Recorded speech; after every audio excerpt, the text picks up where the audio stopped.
তো hello guys, কেমন আছো তোমরা? Welcome to my blog. তো তোমরা দেখতেই পাচ্ছ আমি আমার চুলটাকে কেন ঢেকে রেখেছি। তো তোমরা আজকের খুবই স্পেশাল দিন, তোমরা খুবই স্পেশাল হয়ে আছো। তো তোমরা খুবই লাকি। এরকম চুল যদি তোমরা কেউ কাটো তো তোমরা না খুব ফেমাস হয়ে যাবে। তো আমার চুলটা আমার কাকিমা কেটে দিয়েছে, যেটা একটা ভিডিওতে তোমরা দেখেছো। আমি বলেছিলাম, ঠিক আছে, মানে একটা এরকম বিয়ের লোক এরকম ফিল্টার দিয়ে করেছিলাম। তো উনি আমাকে আমার এই চুলটা কেটে দিয়েছে। তো আমার চুলটা একবার দেখো, জাস্ট চুল শুকিয়েছে মানু।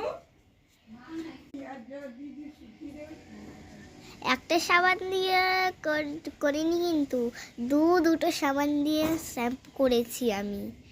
ওকে, দুটো শ্যাম্পু দিয়ে করলে না চুলটা একদম পুরো ঘন ঘন হয়ে যায়। তো তোমরা কি ভাবছো?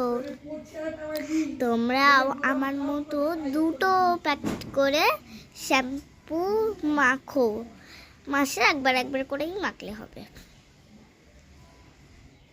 দেখো আমার চুলটা কি সুন্দর না?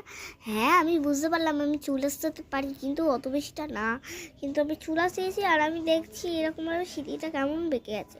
তো তোমরা কিছু বাজে কমেন্টস করো না। তো চলো বাই। আমাকে তো আবার সাজতেও হবে না। বাই।